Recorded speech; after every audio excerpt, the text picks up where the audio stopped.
Welcome to the Jets UK podcast. I'm one of your hosts, Andres Groves. I'm joined by one of my co-hosts, Matthew Merrett. Matt, how are you doing today? Not too bad, Andres. One week closer to the off season, yeah, and I think we're going to have a pretty easy job on our hands today because we can basically just replay back the Philadelphia post-game podcast. It felt like one of those once again, didn't it? Where the same old trends that we've experienced all season long have come up, and the Jets gave a good account of themselves. I think they were obviously a 10-point underdog going into this game against a team who've won six straight going in, 5 straight. They were a hot team off a bye week, and it was looking good for the first quarter, first half or so, and then it's just the same old story. And I think the surprising bit is that people are surprised that this happened. Some of the reaction on Twitter, people acting like it's a shock or different to what it's seen. I mean, I appreciate that in the NFL you have to sometimes expect the unexpected, but with the Jets this year, it's almost expect the expected because it's the same old story, and it makes our lives a bit easier in terms of breaking it down, but it is a bit frustrating. Yeah, I mean, like you said in the group text, there's you went through all the questions that we would ask after the game, and it's almost the same answers we've had for many of the games. I mean, yeah, it's surprising people are so particularly upset about this one because it was a competitive loss. Where it was the obvious deficiencies in the defence, just can't keep the score down, can't give the offense a chance to be less than perfect, or and that's going to happen with and you also had long drives which freeze the offense out, which is again what we talked about with Philadelphia, and then I think people after the game really forgot about the first half. I think it was just almost like the first half didn't exist and Zach's performance, because I thought in the first quarter and a half, I think it slowed down at the end of the first half, but for that first quarter and a half, I thought he was very efficient. He was crisp, smooth in his movement and decision making, getting the ball out, accurate on those passes that we've been killing him for. And I think even as the game developed and everything descended, where the defense let up, the running game slowed down, pass pro broke down, he wasn't reckless with the ball. He was, it wasn't great. It was more third downs and struggles, inaccurate passes, but he was more careful with the ball. He's holding on to the ball, probably because if you look at when we look at the All-22, I'm sure that when I did see some of the footage, you can see from the kind of sky cam, you can see that there isn't much separation that the guys are getting. We're missing Elijah Moore, we're missing Corey Davis, and he was careful, which led to us having the drive to potentially tie up the game. It kept us in the game because we weren't throwing the game away, and we got the pick 6 that made it close as well. So that's basically, I think that's for me, that's progress from earlier this season, when he would be reckless, he'd be forcing the ball into places that he shouldn't.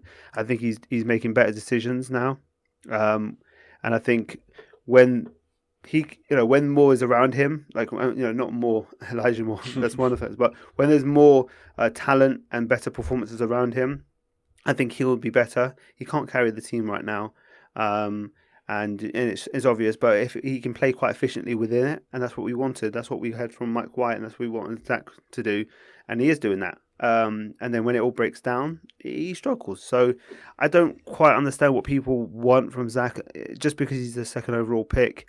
He's still a rookie. We wish he would play better. We wish he had a Herbert-like season, but it's not that way. We talked about this in the last few weeks. It looks like it's going to be in the off season. He's going to have to take work to take those next steps. But I've already seen a few positive steps since last week. Even I thought he was better than last week in the things that he was killed at. I thought he did better in Philadelphia than he did against Houston. So it's a bit inconsistent. Hopefully, if he can finish off the season in similar form to what he did yesterday, then I'll be pretty happy, and then we go into the off-season with some hope that, with some added quality in different positions, that we'll do better. So, yeah, that's where I'm at right now with it. Well, this is the question, isn't it, for Zach at the moment? And as you say, we all hope that he kind of carries over that first half and keeps stacking his performances, but so far he hasn't quite been able to put them together. You look at kind of like Carolina, the second half played well, then into the Patriots game, or the Tennessee game into the Atlanta game, or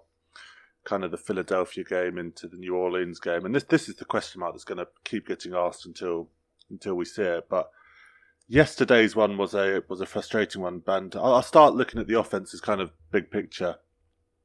when you're missing your wide receiver, like top talent as the Jets are, you kind of have two options as an offensive coordinator. You kind of have to dig into your bag of trick plays, and you have to get the tight ends and the running backs involved in the game and kind of rely on them more heavily in the passing attack. And I think Mike LaFleur did a good job yesterday, especially in the trick plays. He kind of emptied his bag perhaps a bit too quickly, and because there were a lot in that first half, and there was obviously the amazing one which got replayed around. Yeah, it was incredible. To bury us back to Zach, makes a couple of people miss, and then finds Ryan Griffin. And then we can't forget the hook and ladder. I'm not sure if we can call it a hook and ladder. It's almost like a hook and a rope. Hook and a rope. It's very strange. I mean, it's not the one that you normally see, because normally with a hook and ladder, you've got the person who's on the second part of it is running past him. So it's almost like you're doing a little kind of toss. But it was actually like a real kind of like, it was like a 20-yard throw or a 15-yard throw to the sideline, and Barry was hanging back. That was and then Crowder blocking for him and helping him get that first down.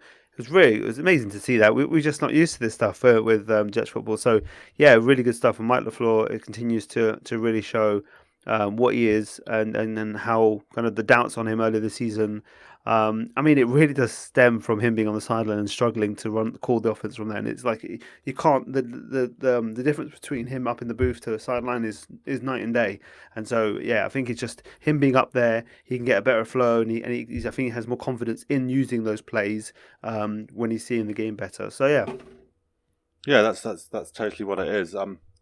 Unfortunately, in the second half, it kind of died out a little bit. I felt like perhaps there could have been a couple more helpful play calls. We didn't really see any screens called to try and get past the Dolphins cover zero, and the trick plays kind of dried out. And obviously you have to get into a routine, a rhythm before you can establish them, but it just felt a bit of the same old story. And of course, when you're talking about getting your running backs and tight ends more involved, the Jets just are so talent poor at those positions. Obviously Michael Carter's fresh back from injury. Tevin Coleman's still got a bit of juice in the running game, but he doesn't really look like he has much left in the passing attack. And Ryan Griffin and Tyler Goff by no means had bad games yesterday, but they're just not this kind of tight end who we see week in, week out with the Kelseys, the Kittles, the Mark Andrews. They're not difference makers. The guys who can take over a game and kind of run the game. Looking at Zach specifically, because this is where it all kind of begins and ends at the moment, I think the frustrating bit for me is that if Mike White had that performance yesterday, the narrative around it would have been completely different. It's this double standard that Zach's held to, and some of it is fair because he's the second overall pick in the draft, and he's kind of got this expectation, this weight of him about being a difference maker. But the standards that he's held to and the media narrative around it is kind of driving people a bit insane. And it's totally fine to call Zach out when he has a bad game. And I did it last week. I said against New Orleans that was his worst game of the season. But of all the problems that the Jets demonstrated yesterday, Zach was so far down the list in terms of what is wrong with this team. And to blame him for this loss is just so misguided. And then the whole diatribe afterwards around him not taking responsibility because he batted one question away. It is exhausting. I think if you look at the performance yesterday, from the offensive side of the ball, you're talking about the fact that no one can block. And it puts Zach in a lose-lose situation because he sits there, no one's blocking, no one's getting open. He has to either take the sack, eat the sack, because he realises that he doesn't have anyone open down the field. And then the whole discourse is just get the ball away, throw the ball away, you've got to release it faster. But if he's got no one to throw it away to, no one's open, no one's getting that separation, no one's giving him an easy read on his 2.2 seconds that he's got in the pocket. I think someone was measuring some of the sacks that McDermott were giving up yesterday was 1.4 seconds, which is it's just not outrageous. I mean, Tua was being praised and is being praised generally for how quick he gets the ball out, and you're looking at that. He gets it out in 2 seconds. I mean, the way that McDermott's given out, even Tua would have issues. I mean, McDermott's really fitting of that Miami line. That's is heralded as one of the worst. I mean, he is a fourth string. I mean, it is what it is. We're missing Fant, we miss Adoga as well. But when Feeney came in for AVT when he went out for a little bit, I mean, that is like, the black hole of of all situations on the O line. I mean, it's like McDermott and Feeney. What a nightmare coming off the left edge. You're like almost like just get him off the field at that point. So yeah, I think it's just the injuries are coming up too much, and I really feel that we knew it was going to be a long day with McDermott there struggling. He has never shown to have a good game. He's always struggled when he's had to come in, and he did so. And they yeah, and it was just a long day for Zach having to, even on good plays, he was having to kind of escape and make plays quite often. We saw a couple of times where he was he made that run for that first down where he was juking a couple of people. He obviously had a couple of plays where he kind of got out and made a run for the sideline, including the one where near the end of the game when McDermott held. And I thought pretty unnecessarily in terms of when you look at the effect it caused on the defence. He could have probably held up a bit better, and Zach would have gotten a good chunk of that first down, and then ended up being 1st and 20 rather than 2nd and 3 or something like that. And the drive was almost impossible from then. So yeah, we're just missing. You're missing your linemen, you're missing weapons on the outside. That it's just going to happen. We already, like I said, we've said before, we weren't already the most talented team anyway. So you go down to our 2nd and 3rd string guys, and we're going to struggle against a good Miami defense. They had most of their players back. They had, so yeah, it is what it is, and I don't think you can really put it on Zach. It's just one of those days where we just weren't good enough. We just didn't have enough talent on the field to get the job done, and I felt that in respect to 24-31 win, where 17 points of that was the offense, I thought it was relatively fair. The defense, obviously, as it's been bandied about by a bunch of people online, 39 points, averaging 39 points a game against them. 507. It's 571 rushing yards given up over the last 3 games, which is historically bad, and it just sucks the life out of you. I mean, for me watching it, and for I'm sure our listeners too, it is painful knowing that 1st and 10 run down your throats for 6 yards, 2nd and 4 run down your throats for 8 yards. Even if you get to stop and it's 2nd and 9, they come right back to it, and then they're 3rd and 3 running down your throats. And this isn't like a vaunted rushing attack. This is Miami Dolphins, and they're ranked like 31st in the league. I don't think they'd had a 100-yard rushing game all season until that one. So it is so painful, so inevitable, and I hate to say it, but buckle in, because you've got 3 more weeks of it coming. You're going to watch Jacksonville Jaguars hand it off to James Robinson. You're going to watch Josh Allen will probably run all over the Jets with his quarterback stuff, and then Tom Brady will hand the ball over to Ronald Jones and Leonard Fournette to kind of run down our throats. So we're just going to have to buckle in. I think the rush defense is all over the place. I think CJ Mosley tackling is tackling's dreadful. CJ Mosley was kind of the only thing holding it together at the start of the year, and unfortunately he is just he's lost a yard over the season, and he is late to everything now. Ashton Davis can't tackle when they get to the second level. The defensive line is porous, just gashes holes through them. No one can even get close to stopping them, and it's just pretty predictable, to the point where teams are kind of dumbing you out and then throwing flats out to their defensive tackle, because they know that you have to try and overcommit to the run just to even stop it, and it's reached that stage where there's not much we can do. I think you just have to kind of suck it up and for the last 3 games, because all of these fixes, which we I don't think Ulbrich and Salah are sitting in the offices being like, oh, it'll get better this week. I'm sure they are working their butts off trying to figure out any fix, but it just doesn't seem like anything that they're even attempting to do. Help isn't coming. Help isn't coming. Everyone who's out is out for the season, right? And anyone new coming is in next season. So we're basically done with the people that we've got currently is the people we've got to get the job done with, and they're not good enough. I think in terms of, if you look at all the starters that we have out there, predominantly the people who have gone out for the season are some of our best starters that we had going to the season, and the ones that we are left with are some of the worst starters that we had, and then they're being supplemented by the backups to the guys we lost. So it's just like we were already kind of patchy in the defense, and now it's just made worse by guys who are third stringers, when people like Elijah Riley. And it's good to know that he flew back with the team and he was okay after that collision he took, then hurt his neck. Good. Hopefully he's obviously recovers okay in the next couple of weeks and gets out of there. But it's just really, really poor overall. And I think the only highlight from the defense was Eccles and Hall. Eccles had the pick six. Hall had some really good kind of pass breakups, and he's a really. I think we said this before. I think he lacks the skill to be a true number one shutdown because he hasn't got the ball hawking. But if he's a number two, you're very excited about if we can get that alpha cornerback, having Bryce Hall on the other side, that is a very good pairing because he is very, very good at kind of positioning himself to break up the passes and being targeted, even if he doesn't bring down the ball and change the possession. So I think that's a bright spot. I think Eccles is a good guy to have in depth as well. If there was an injury, you would be okay with him in a spot, when there's injuries. So yeah, overall the defense. Although there's nothing else to talk about with the offense and the defense. I mean, is really what it is. That the running game looked pretty good initially, but slowed down.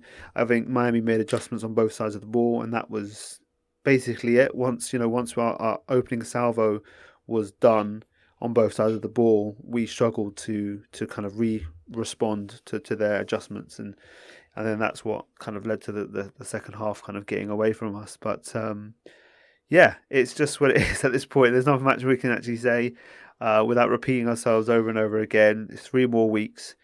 We roll on to obviously Jacksonville next, which is going to be a very interesting game with two very poor teams, and it's going to have standings for where we go in the draft. And this is the interesting part. Is like obviously now you start thinking about the game that you win. That these are the games that you win that that going to determine where you end up in the draft and whether you end up being first or second overall or end up being 3, 4, 5 and missing out on certain prospects. And yeah, there's going to be the discussion about people saying I'd rather lose to Jacksonville and get a top 2 pick. People say I want to beat Jacksonville. I personally want to beat Jacksonville because they've been a pain in the ass.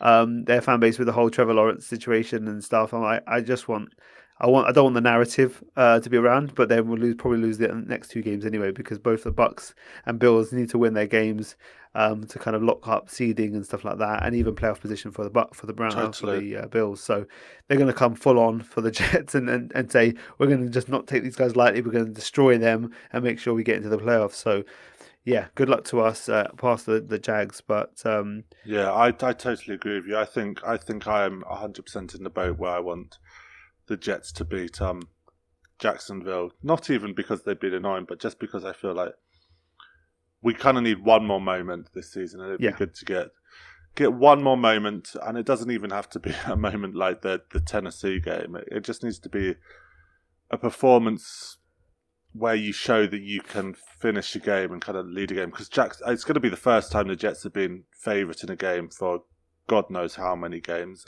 I hope. I mean, the betting could go completely the other way. Yeah. You've kind of got the story, and it should. The sad thing is, this should be like an awesome game. You've got like the number 2 quarterback in New York City under the bright lights. You've got the generational prospect in Jacksonville. Match up with the first round quarterbacks in a similar way that when Cincinnati and the Chargers played earlier this year. I know that they were obviously in their second years, but that was a cool matchup, and this should be one of those. I think. This has always been a big mistake. The NFL, when I saw the schedule come out, and I thought, you put Jacksonville versus Jets in week 16? Like, I knew both teams were going to be out of it by then. I didn't think it would be this bad. I thought both, maybe not out of it, but basically we wouldn't be very good teams. Both of us, one or both of us wouldn't be very good teams at all. And predictably, with only 3 weeks left, we are both atrocious. They're even worse than us somehow. And if they put this game in the first 5 weeks, it would have been so exciting to see Zach versus Trevor with 2 teams who are still kind of in the beginning of their rookie seasons. But they kind of, I don't know why they did this. I thought they thought maybe Christmas, Boxing Day would be a fun game, but no, I think it would have been. They should have known these 2 teams will kind of be out of it, and they should have scheduled this game earlier. But it is what it is. But it's still, I think it's fun for us to see it, and hopefully, I agree. Get one more win, get one more moment.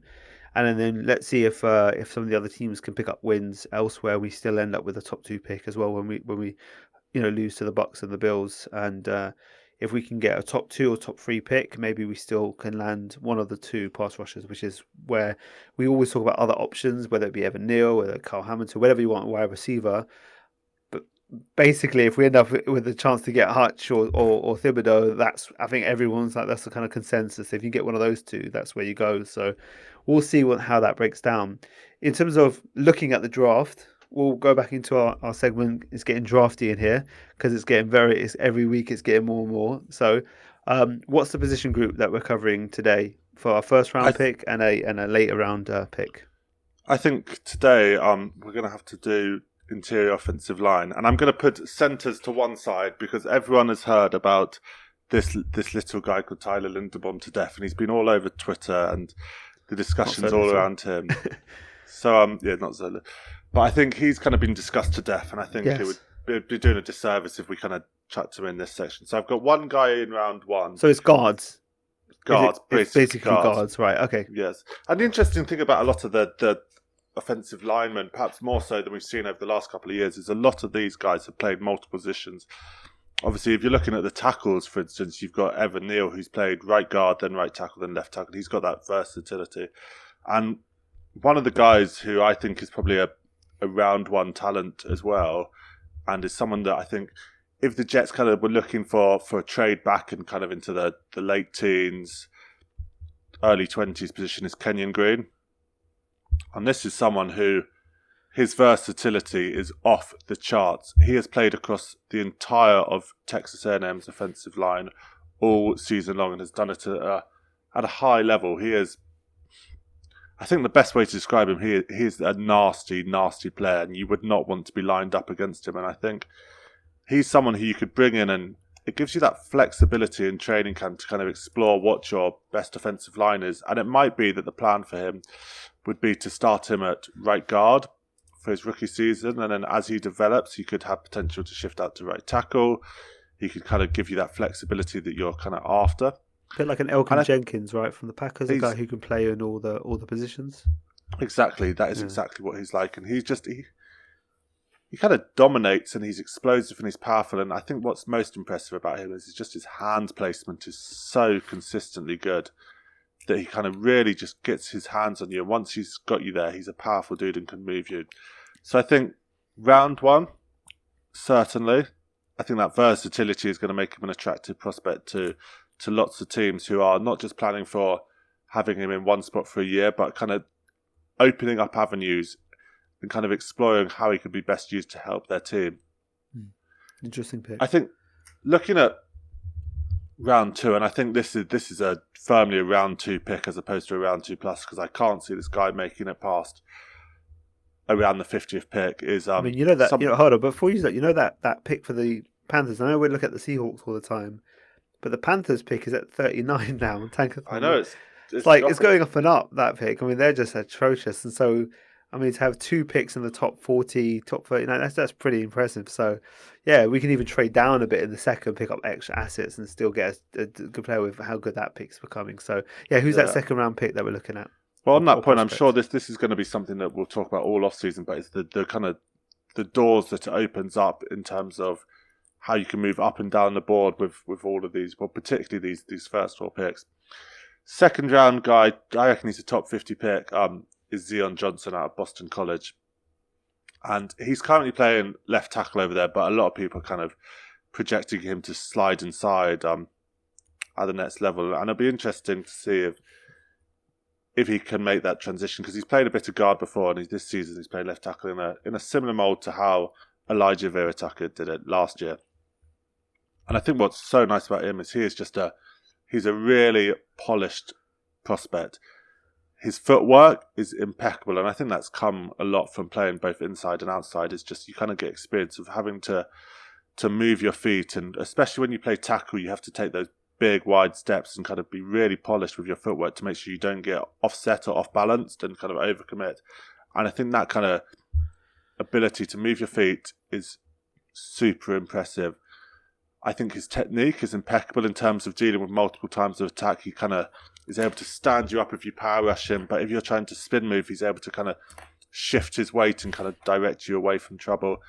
And in the run game, man, he just carves holes in the run game. He is a nice piece, and I think he is someone who perhaps could even rise beyond where I've kind of got him at the moment. He is someone that isn't really being talked about a lot, And I think that is probably because he plays for Boston College. It's not the sexiest place. And as we kind of get through the off-season and more people start checking out his film and watching him, I think he's got all the attributes that make you go, yes, that's the guy I want on my offensive line.